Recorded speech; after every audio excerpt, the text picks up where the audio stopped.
What is the crack? It has been a while. So, I'm going to just give a quick update as to where we are at.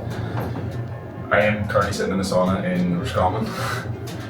So, to give you a bit of context, you may or may not have seen it, but I have a stress fracture on my back that I figured out 2 or 3 weeks ago. So, I had planned to get back to the YouTube content 2 weeks ago, and I just keep kicking the can down the road. But I'm finally going to get back in the wagon and start recording again because I feel like this process can be valuable. So it's a shite situation, like no other way to put it. Like, was absolutely gutted to hear the news. Wasn't expecting it. I had been sore for a couple of weeks and kind of was just trying to convince myself that it was a back spasm and that it would go away. But like deep down, I kind of knew that it was something more serious, just because the pain was kind of not really going anywhere, and in fact getting worse. Even when I was doing nothing, when I was doing mobility work, I was trying to do everything, like, and nothing was helping. So I was like fairly sure at that stage that it probably was going to be like some form of a fracture in my back. So at this stage, I don't know whether it was the knee in the back or whether it was something that was there before and it just continually broke down the bone or whatever, and eventually ended up in this. But either way, I have it now, so it's shite. But it's shite given that like championship started 2 weeks ago, and yeah, I obviously got the scan results like a week before championship, so timing literally couldn't be any worse. And I've also been told that it's usually a 4, 5, 6 month injury, if not more, if you don't get it right in the first while. So that's why in this period I've been going after everything I can, which brings me to now sitting in a sauna in Fermanagh. So I've been coming out of this facility now for 2 weeks, getting PEMF treatment, getting hyperbaric, getting red light, just trying to optimise the healing process of the bone, combining that with like as good a sleep as I can get, quality and quantity, nutrition wise being locked in, supplementing with extra vitamin K, vitamin D, SPMs, boron, like all the vitamins and minerals and whatever my body needs to optimise this process. And I'm also being told that I literally, you're not allowed to be lifting weights, doing any form of conditioning, which to me is like fucking, I can't remember the last time since I was like 15 that I went more than like 2 days, 3 days without exercising. So this has been a big shock, and that's why I've actually enjoyed doing all these different treatments to try and get myself doing something. So yeah, I've been driving all over the place to get these different things done. Because this initial 4 to 6 weeks stage is key, and I want to ensure that in 5, 6 weeks time from the scan that I'm in a good place and that the bone is already well on its way to being fully healed. Because if you fuck it up in that initial stages, you end up with complications, you end up potentially with more issues going on. You start to get into that chronic pain stage where you just fucking, your whole life revolves around this pain in your back or this pain wherever it is, and that's the last thing I want, especially after going through the groin injury, because you know how debilitating it can be. So yeah, I'll probably show you a bit more of this place, but to give you a wee bit more, I don't even know if you could hear much of that, but flip the camera around. So this is the sauna, looking out the Boyle River. Got the cold plunge out there, we've got a steam room, and also like this place is mad because the whole place is like filtered, so the water's filtered. There's like so many other things that they do to the water here, I'm not even too sure on the whole thing, but it's like the healthiest water you could get, so that can be a big problem when you're in steam rooms all the time, is basically the quality of the water and the steam that you're breathing in. So the water that you drink in here, the water in the steam room, the water in the ice tub, all of that is clean, healthy, good water. I'll actually fire a bit of this on here now, it's not hot enough.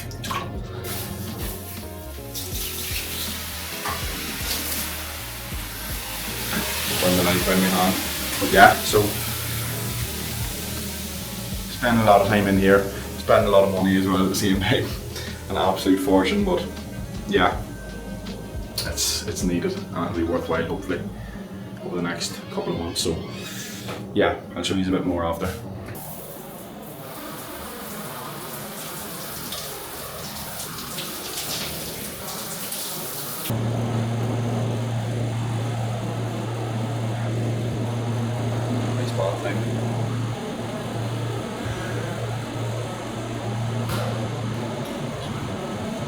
This is so cool, it's not even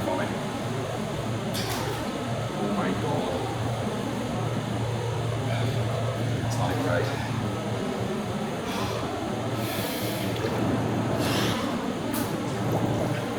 Fucking too heavy for it.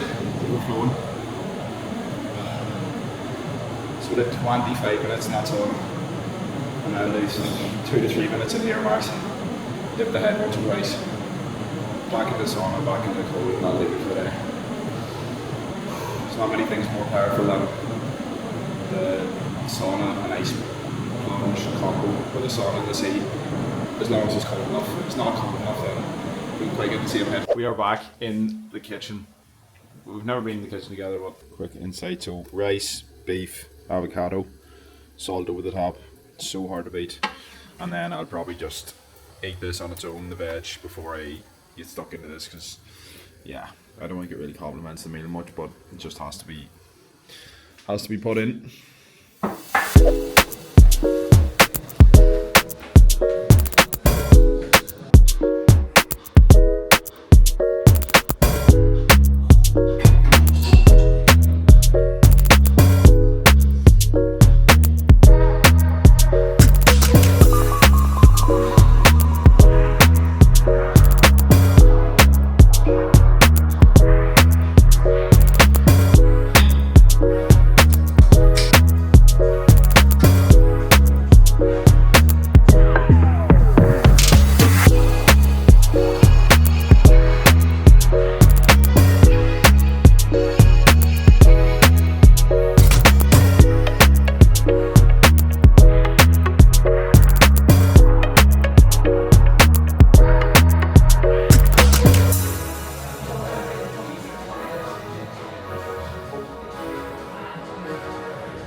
Fly kick McGee. Fly kick McGee. You see it, I'm falling. Doors wet, boys. Yeah. Shite enough. Go again.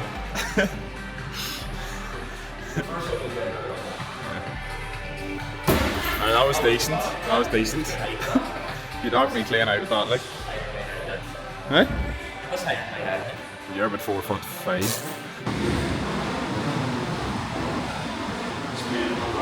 What are you at? Yeah? Doing a aerobic break session, so focus is keeping the heart rate between 70 and 75% max. Doing 2 minutes on, 1 minute off for 30 minutes. So for the 2 minutes on, I'm trying to aim up the heart rate but also up the wattage. So between 30 and 35% of max wattage, and I think the monthly max wattage is around 1,000. I'm afraid to go all out, obviously, with the max.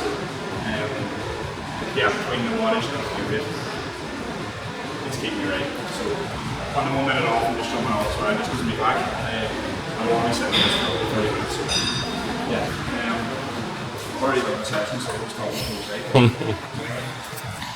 Yes, folks, what is the crack? So I think it's time that I round off this vlog and round off this journey from when I first started the whole rehab, the stress fracture, when I got the news, when I was pissed off and frustrated with how things had turned out on the mouth of club championship, to now being back, having got the all clear from the scan, and to be in a good position now going into 2026. So yeah, naturally when I got that result, there was obviously the frustration with not playing club championship, but there was also the fear of potentially impacting and hindering 2026 with Fermanagh too, given that a lot of stress fractures can end up in 5, 6 and even further long injuries that can turn into, you know, major problems even for life when it comes to your spine. So delighted with how things have turned out, and a lot of what you've seen within that vlog is why it turned out well in terms of the different treatments I was getting. I was travelling to Roscommon like twice a week for the first 4 or 5 weeks. I ended up then playing the second half of our last championship game with the club, rightly or wrongly, but I had done that much, I had spent that much money, I had put in so much effort and to get the scan to come back relatively good. So it came back the second time after 5.5 weeks that a lot of the oedema had went down. The fracture had started to knit together and it was in a good place. Now it wasn't fully healed, but it did feel okay, and I ended up training that Tuesday and playing the second half of that game. I barely touched ball because I'd barely done anything in the last 5.5 weeks, and I really wasn't ready, but I just wanted to contribute whatever way I can, and hopefully, you know, our goal was to win a club championship, and I didn't want to just completely throw that out of throw it away straight away, so I did do all I could. Played the second half. I didn't actually hurt the back or anything in that half, and it didn't impact the healing, thankfully. So one of the biggest things for me along that journey was the EMTT treatment that I was getting down in Cavan with Philip. So the EMTT treatment is kind of a new treatment. It's called electromagnetic transduction therapy, and it basically just sends electromagnetic fields kind of through the body and into the bones to promote that healing process. And there's a lot of good studies that it does promote healing and speeds it up, and it 100% did, because even though I was still training and I was doing probably a lot of stuff that isn't advised by, you know, experts, but I just kept doing whatever I could around the pain. So I kept doing strength work, kept doing different plays, it wasn't pissing it off. And then I obviously pushed on towards, you know, the pitch stuff, more intensive plays, you know, deeper ranges of motion in terms of strength work and stuff, and I kept hammering mobility, trunk work, all the different things around the injury to ensure that when I came back it would be strong. I went off on a bit of a tangent there, but that whole treatment definitely sped the whole thing up for me. So I'm hugely thankful for that, and it only came about when I posted the Instagram of the news that I got the stress fracture, that Philip reached out to me and said, you know, we're after getting this machine here 2 weeks ago. There's only 2 in Ireland, there's one in Cork I think, and there's one in Cavan, his, and a lot of good research was coming out about, especially around bone healing, and how it does promote the healing process, because it can be a tricky one to navigate and to get right. And sometimes for a lot of athletes who aren't focused on their lifestyle, their nutrition, on their movement, and not again pissing it off, you know, the healing process doesn't actually happen as efficiently. So that was a huge thing for me, and I'm really glad that it helped. And now after that, so I got the all clear, I think at 11, 12 weeks. You know, it might have been even before that when it was fully healed. It could have been 10 weeks, I don't really know, because, you know, I did give it that time to make sure that it would be in a good place. And now I've just been building my way back up. So alongside that, I've got obviously the proximal hamstring tendinopathy that has been there for 2 years, and that is now kind of flared up when I went back to the pitch, simply because a tendon doesn't just heal with rest. So I could rest for a year and there's a high chance the tendon's still going to be degenerated, because tendon needs load, and I obviously wasn't able to load it properly in the gym. There was only a certain amount I could do, and then I obviously wasn't able to run or jump, and tendons also need, you know, faster based loading, like plyometric style loading, sprint and running, to stay healthy and stay in a good place. And that obviously weakened over time. My hamstring itself started to atrophy, given that I wasn't able to load it properly, and now that's my main issue now, and I have been slowly building that back up, and it's actually gradually getting back, and I'm nearly back in full training now. I've got a friendly under my belt at the weekend. I've completed like 80-90% of a lot of the sessions. I've started getting conditioning runs back in. I've been over to Alan Murdoch and figured out exactly what's going on and what weaknesses I have, and that's been unbelievable in terms of being able to identify and work on key injury sites and not see the hamstring tendon as the culprit, but it's actually the victim, and other areas really could be the culprit in terms of the lateral hip, in terms of the foot and the ankle, the peroneals, being able to activate certain parts of the hamstring that maybe we could see within certain testing that they weren't working properly and weren't getting the load that they need to get, and that's why when I went back to the pitch I felt so shit. So yeah, we're in a good place, we're building slowly, still not 100%, but we're getting there. And yeah, that was a fun journey, not a fun journey, but it was a learning process, and I always look back and I'll be grateful for these kind of times, because I've learned so much over the last 3-4 months about pain, about injury, about healing processes, about nutrition and lifestyle. I've been going into PEMF treatment, I've been going into red light therapy, I've been going into different minerals and nutrients that your body needs in order to maximize healing processes with bones and tendons and all those different things. So I'm a smarter coach, I'm a more aware athlete, I'm in a better place to manage things as I go forward now, and so that's always the beauty of going all in with these things and not treating yourself as a victim and actually just seeing it as a way to grow and return better. So yeah, 2026 is hopefully a go, and I'll see you in the next one, because the next video we're going to be going into different rehab bits I have. We're going to have a day in the life and maybe show you bits of what went on over in Bath with Alan as well. So yeah, like, subscribe, comment if you want, shoot me a message if you want to hear more about the EMTT treatment down with Philip and Calvin, and yeah, have a good Christmas if you're seeing this before Christmas, and if you're seeing it after, I hope you had a good Christmas.